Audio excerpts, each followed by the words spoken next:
nesse assunto único e exclusivamente porque ontem meu pai me chega e me pergunta isso. Olha, meu filho, e o Centrão? E o Centrão está recebendo isso, recebendo aquilo? Eu já respondi isso em vídeo, não é? Já avaliei essa questão. Eu vou reiterar porque eu noto que existe uma dificuldade de entender uma regra geral que vai resolver esse tipo de dificuldade dentro, dentro do hábito com que se interpreta política de muita gente. Não é só uma dúvida exclusiva de um, de outro e tal. Eu noto isso disseminado mesmo. Olha, eu já disse isso, vou dizer de novo, não se ignora quem tem poder em política, certo? Não tem sentido. Não se pode considerar perspicaz uma estratégia de poder que ignora o poder, ok? Então, primeira coisa, aqueles que se preocupam ou se concernem com negociações com primeiro, o reconhecimento de poder do Centrão. Né? Reconhecer que o Centrão tem poder e que o Centrão é o seu adversário significa duas coisas. Uma de duas. Isso é certo. Ou você tem condição de vencê-los e aí você não negocia com eles. Você não faz diplomacia com quem você pretende vencer. Vencer indefinidamente. Ou seja, demandar rendição incondicional. Demandar rendição incondicional. Se eu consigo colocar o meu adversário de joelhos de tal modo que eu vou impor a ele uma rendição incondicional, eu preciso negociar termos. Eu preciso de diplomacia. Agora, se eu não posso fazer isso, é nesta ocasião que entra a diplomacia, que entra a negociação. Então, primeiro, só existem essas duas hipóteses para se lidar com o adversário. Eu sinto muito. Isto é política. Isto é a realidade crítica do poder. Não há como se alterar isto se não reconhecer. Este é o trabalho do analista qualificado, de quem observa a realidade com qualidade. Vocês muitas vezes confundem a superação da realidade com a negação da realidade. Em nada lhe auxilia negar a realidade de que existem adversários a você que tem poder, viu? O primeiro passo para você vencê-los é reconhecer que eles existem. Daí você decide como você vai superá-los, como você vai proceder, certo? Então, primeiro. Segundo, né? Primeiro isso. Segundo, se vocês interpretam que o Centrão é adversário do Bolsonaro, provavelmente vocês reconhecem que o Centrão não foi criado pelo Bolsonaro, certo? Não foi o Bolsonaro. Quando o Bolsonaro assumiu a liderança do Executivo em 2018, o Centrão já existia. O Centrão já se havia aglomerado, já se havia aglutinado, inclusive, com outro candidato à presidência da República. Mesmo candidato hoje do movimento de muita gente que questiona o reconhecimento de poder que Bolsonaro faz ao Centrão. As mesmas pessoas que pediam de joelhos para que Bolsonaro conversasse com o Centrão durante a reforma da Previdência, quando quando a pauta lhes era de interesse, hoje são aqueles que surtam choramingo e rastejam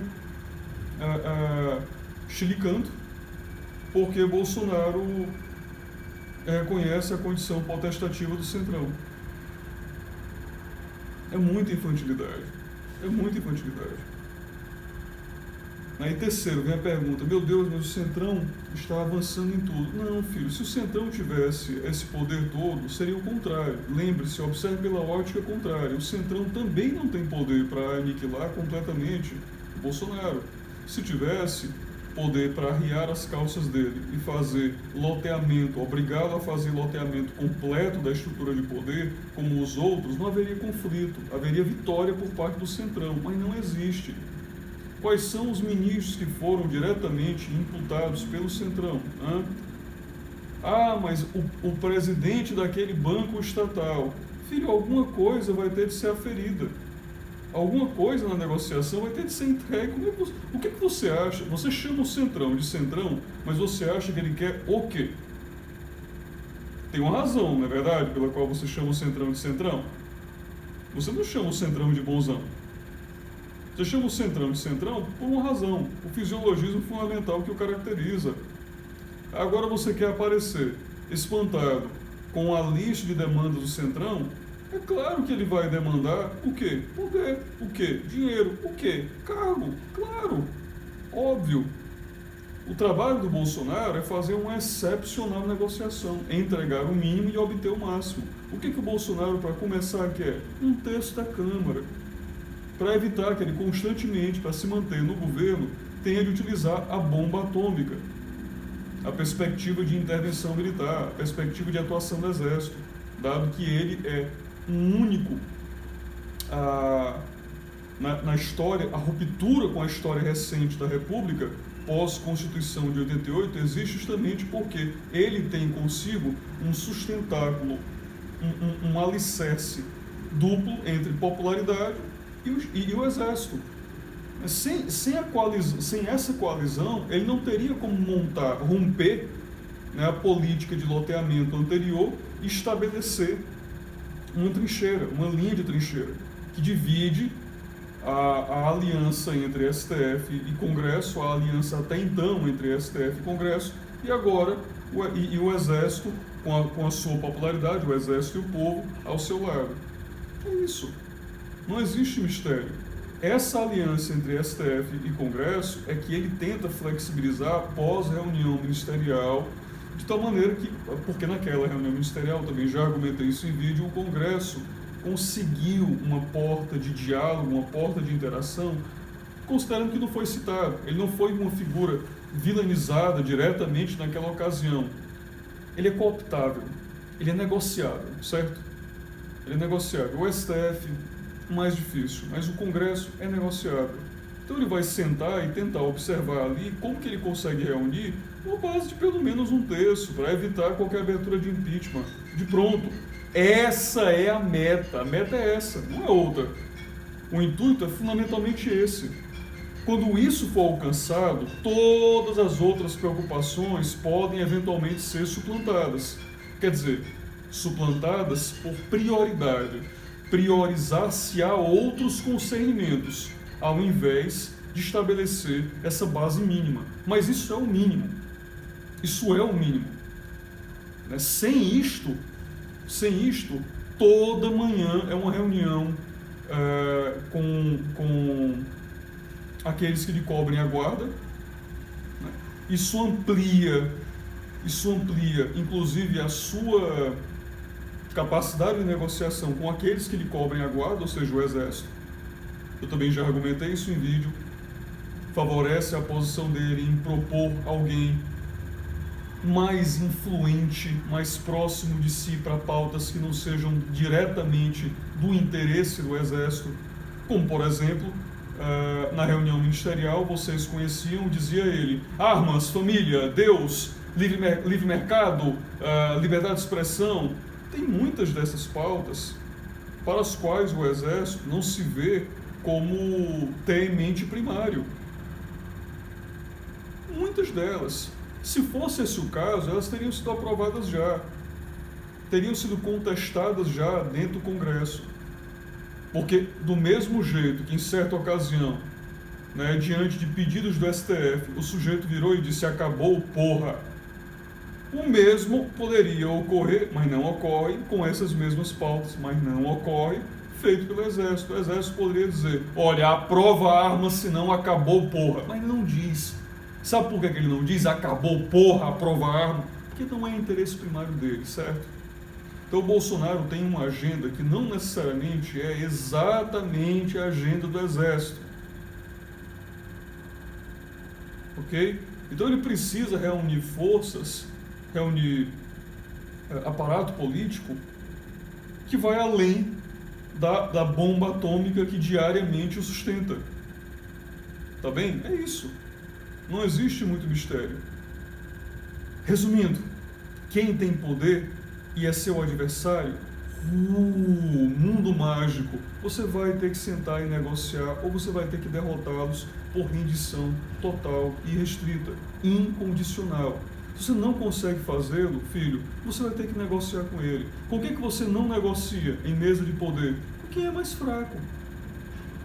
Você não negocia com quem você não precisa negociar. Você esmaga. Se é um adversário seu de poder, você não negocia. Se tem capacidade de esmagar, você esmaga. Se você não tem capacidade de escapar, bem-vindo ao mundo real. Negociações vão ocorrer, certo? E não vai ser só, eventualmente, uma presidência de banco.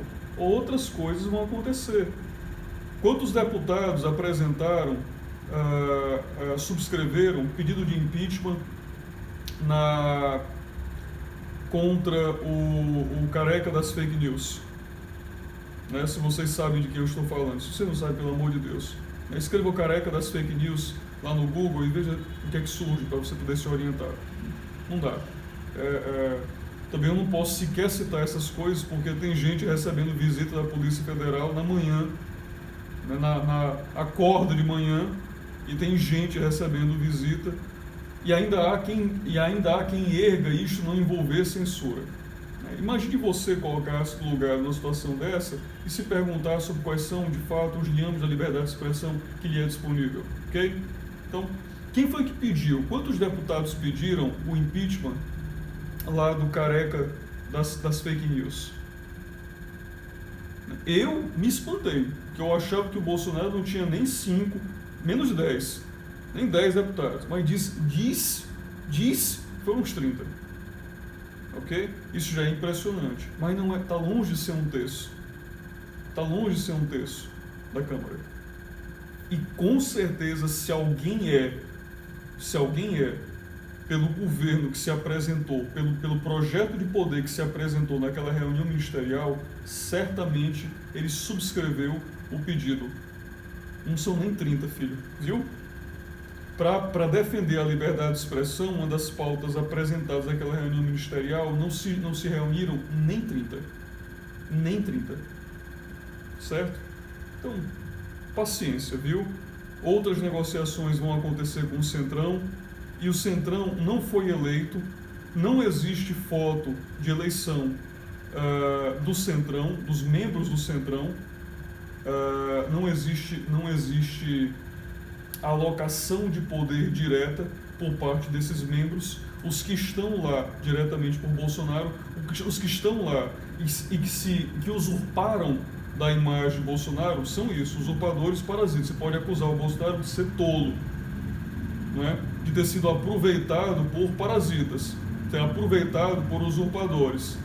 Mas você não pode acusar o sujeito de ser o fomentador neste aspecto, ser o criador, e pode acusá-lo de ser aquele de igualar o tipo de apoio, o tipo de fomento, o tipo de aliança que existe com, sei lá, o filho dele, né, um outro deputado, que compõe essa base dos 30, com um sujeito que está lá através de fisiologismo. Né? São figuras diferentes, são interações diferentes, são sustentáculos diferentes. Agora, é óbvio, quando você negocia com o seu adversário vai pedir algo que é bom para ele, e você vai demandar algo que é bom para si. Então é óbvio que qualquer negociação vai fortalecer o Centrão. Mas não tem o que fazer. Não foi ele que elegeu o Centrão, certo? Não foi ele que elegeu o Centrão. A situação de poder que o Centrão herdou é uma situação de conflito, de contestação, desde 2018, quando a liderança do Executivo foi trocada.